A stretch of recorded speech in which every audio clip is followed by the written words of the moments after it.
अस्सलाम वालेकुम दोस्तों। आज हम माइक्रोसॉफ्ट एक्सेल में रिलेटिव सेल रेफरेंस और एब्सोल्यूट सेल रेफरेंस सीखेंगे और इनकी ज़रूरत क्यों पेश आती है उसके बारे में कुछ एग्जांपल्स सीखेंगे। तो आगे चलने से पहले जिन दोस्तों ने हमारे YouTube चैनल इन्फो विद कुर्बान को सब्सक्राइब नहीं किया है वो सब्सक्राइब कर लें और बेल के आइकन को दबा दें। दोस्तों, रिलेटिव सेल रेफरेंस को पहले बताते हैं कि वो क्या चीज़ है और किस तरीके से काम करता है। ये एक एग्जाम्पल डेटा है जिसमें स्टूडेंट्स की कुछ फीसेस का यहाँ पे रिकॉर्ड है। ये मुख्तलिफ स्टूडेंट का रिकॉर्ड है कि उनके ट्यूशन फ़ी और हॉस्टल फ़ी चार्जेस कितने हैं, और हम अगर इनको कैलकुलेट करना चाहें टोटल पेएबल, तो आपको पता है कि कोई भी फार्मूला जब हम स्टार्ट करते हैं माइक्रोसॉफ्ट एक्सेल में तो इक्वल साइन से स्टार्ट करते हैं, और हम कैलकुलेट करना चाहते हैं ट्यूशन फ़ी जो सेल का एड्रेस है E4, और हॉस्टल फ़ी जो कि सेल का एड्रेस है F4। तो हम यहाँ पे इनको सम अप करने के लिए E4 प्लस F4 ये हमने रेफरेंस दिया है इस फार्मूले को कि E4 में जो वैल्यू है उसको ऐड करें F4 के साथ और इसका रिज़ल्ट जो है वो G4 में शो कर दे।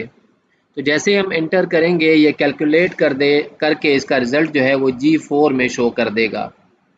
एंटर करते हैं तो यहाँ पे देखें ये फार्मूला यहाँ पे फार्मूला बार में आ रहा है E4 प्लस F4। ये जो E4 और F4 है ये हमने रेफरेंस दिया है G4 में कि जो भी वैल्यूज़ इन सेल में E4 और F4 में हो इनको ऐड करके यहाँ पे कर दे। फॉर एग्जांपल अगर हम F4 की वैल्यू को अगर चेंज भी कर देते हैं तो क्योंकि G4 में इसका रेफरेंस दिया हुआ है तो कैलकुलेशन अपडेट हो जाएगी। एग्जांपल लेते हैं, अगर 500 को मैं यहाँ पे 1000 करता हूँ और एंटर कर देता हूँ तो देखें कैलकुलेशन भी चेंज हो जाएगी क्योंकि हमने इसका रेफरेंस दिया हुआ है G4 में। तो जो भी वैल्यूज़ E4 और F4 में होंगी उसको कैलकुलेट करके G4 में उसका रिजल्ट आ जाएगा और वो अपडेट होता रहेगा।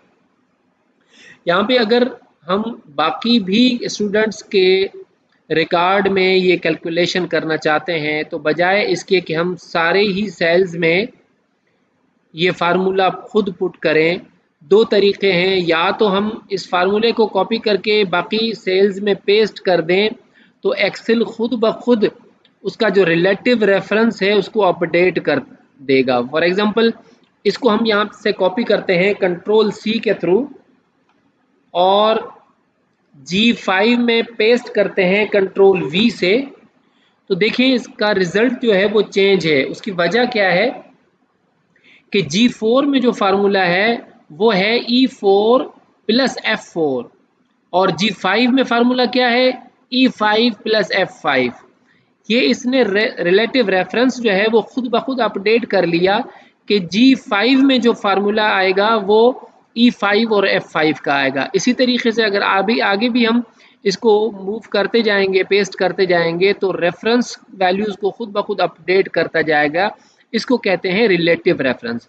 अगर हम इसके डॉट को यहाँ से डबल क्लिक करके या माउस के लेफ्ट बटन को प्रेस करके यहाँ से नीचे ड्रैग करेंगे तो ये फार्मूला जो है वो हर सेल में आ जाएगा, लेकिन उसकी एड्रेसेस जो हैं, रेफरेंसेस जो हैं वो अपडेट होके आएगा। अब नोट करें यहाँ पे ये जो फार्मूला बार है इसमें हर सेल की जो है वो रेफरेंस वैल्यू चेंज हो रही है। इसको कहते हैं रिलेटिव रेफरेंस कि जैसे जैसे हमने इसके रिजल्ट को मूव किया है तो उसके रेफरेंस से उसके रिलेटिव वैल्यूज़ भी मूव हो रही हैं। तो अगर हमें कैलकुलेशन के दौरान कभी ऐसी ज़रूरत पड़े कि कैलकुलेशन भी हो और हमने रेफरेंस भी दिया हो सेल का, लेकिन जब हम उसको मूव करें, कॉपी करके पेस्ट करें तो वो वैल्यू जो है वो एब्सोल्यूट रहे, वो मूव ना हो, चेंज ना हो, जिस तरीके से यहाँ पे चेंज हो रही है कि जैसे जैसे हमने सेल को मूव किया है या कॉपी करके पेस्ट किया है तो उसके रेफरेंसेस भी चेंज हो रहे हैं। उसका एग्जांपल ये है कि फॉर एग्जांपल हम यहाँ पे एक और डाटा रखते हैं, एनुअल फी। एनुअल फी का अमाउंट है फॉर एग्जांपल यहाँ पे रखते हैं हम 2000। ठीक हो गया। अब अगर हम टोटल करते हैं tuition fee plus hostel fee plus 2000 जो एनुअल फीस है, हम इसको डिलीट करते हैं, कैलकुलेशन दोबारा करते हैं। हम वही एग्जांपल लेते हैं जो रिलेटिव रेफरेंस था। कोई मिस्टेक होगी तो हमें जो है ना एब्सोल्यूट वैल्यू समझ में आ जाएगा।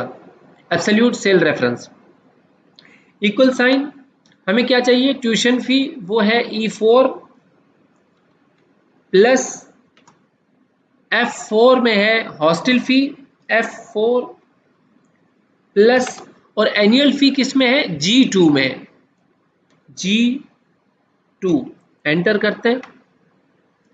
देखें ये E4 में 1500 है और 1000 है F4 में और 2000 है G2 में। इसको कैलकुलेट करके इसने 4500 कर दिया। अब वही तरीका जो हमने रिलेटिव सेल रेफरेंस में किया था, अगर हम इसको कॉपी करके बाकी स्टूडेंट्स का भी डाटा रखना चाह रहे हैं तो देखिए क्या इशू आता है। इसको हम यहाँ से ड्रैग करके नीचे पेस्ट करने, ताकि हमारा जो है ना वो जी के सब स्टूडेंट्स का आ जाए वैल्यू। लेकिन ये देखें ये वैल्यू बिल्कुल गलत आ गया है, ये डाटा भी रॉन्ग आ गया है और इसमें जो है ना वो ये इस किस्म का डाटा आ गया है। इसकी वजह क्या है कि जब हमने रिलेटिव सेल रेफरेंस यूज किया है तो जैसे जैसे हम नीचे मूव होते जाएंगे तो फर्स्ट सेल में तो इसने G2 का वैल्यू ले लिया, E4 plus F4 plus G2, लेकिन जैसे ही हम G5 में आ गए तो इसमें देखिए रिलेटिव सेल रेफरेंस क्या आ गया, E5 plus F5 plus G3। तो ये रेफरेंस भी मूव हो गया। G3 में तो टेक्स्ट लिखा हुआ है, कोई वैल्यू है ही नहीं। हमें क्या करना है कि यही वैल्यू जो है ना वो सारों में ही रखनी है। तो हमने इस वैल्यू को एब्सोल्यूट वैल्यू जो है वो कंसीडर कराना है इस कैलकुलेशन में। उसके लिए थोड़ी सी तब्दीली होगी। देखें वैसे तो ये रिलेटिव रेफरेंस में हमें E5, F5, G3 ही वैल्यूज चाहिए होती हैं, लेकिन जब एब्सोल्यूट वैल्यू चाहिए होती है तो उसमें उसका एग्जांपल ये है कि हमें डॉलर साइन यूज करना पड़ता है एब्सोल्यूट वैल्यू के लिए।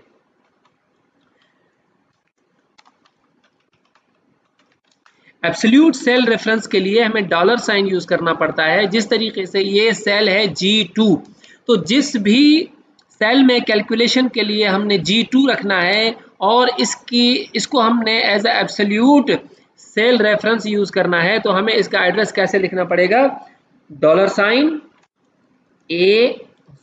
Dollar sign G dollar sign 2 equal sign, इसको इक्वल साइन करेंगे तो ये क्या हो जाएगा, एब्सोल्यूट वैल्यू हो जाएगी। अब हम जब यहां पे कैलकुलेशन दोबारा करते हैं, equal sign E4 plus F4 plus dollar sign G dollar sign 2। एक चीज और यहाँ पे गौर करें कि जो डॉलर साइन हम दे रहे हैं ये डॉलर साइन है ही एब्सोल्यूट के लिए। डॉलर साइन जी का मानी है कि कॉलम चेंज ना हो, कॉलम रिमेन सेम। ये कहीं पे भी हम यूज करेंगे तो बाकी वैल्यूज जो रिलेटिव रेफरेंस वैल्यूज हैं जो या रिलेटिव सेल रेफरेंसेस हैं वो तो चेंज होते रहेंगे, लेकिन डॉलर जी का मानी है कॉलम चेंज नहीं होगा और डॉलर 2 का मानी है कि रो भी चेंज नहीं होगी। तो इसी तरीके से G2 का सेल जो है वो सेम रहेगा जहां पे भी हम इस कैलकुलेशन या इस फार्मूले को पेस्ट कर देते हैं, एंटर करते हैं। ये देखिए कैलकुलेशन आ गई फर्स्ट सेल में। अब हम अगर इसको कॉपी करके पेस्ट करते हैं नीचे या इसको ड्रैग करते हैं यहीं से और सारे ही वैल्यूज में इसको पेस्ट करते हैं तो देखिए ये एब्सोल्यूट वैल्यू वो ही रही। अब अगर हम फार्मूले बार में देखते हैं E4 प्लस F4 और ये G2 का रेफरेंस आ गया। इसी तरीके से अगर हम नीचे फिफ्थ रो में आते हैं तो भी E5 और F5 चेंज हो रहे हैं लेकिन ये वही G2 रह रहा है। तो ये E5 और F5 जो है ये है रिलेटिव सेल रेफरेंस, और ये G2 जो है ये एब्सोल्यूट सेल रेफरेंस है कि ये कहीं पे भी चेंज नहीं होगा। तो दोस्तों उम्मीद है कि आपको ये समझ में आ गया होगा रिलेटिव सेल रेफरेंस और एब्सोल्यूट सेल रेफरेंस। और अगर ये कोई आपके समझ में नहीं आई है कोई बात, इसको प्रैक्टिस करें, हमें क्वेश्चन करें। अगर कोई आपका क्वेश्चन है कमेंट में, हमारी वीडियोस को लाइक करें, शेयर करें, कमेंट करें। और मिलते हैं अगले लेक्चर के साथ। तब तक के लिए हमें इजाज़त दीजिए। अस्सलाम वालेकुम वरहमतुल्लाहि वबरकातुहू।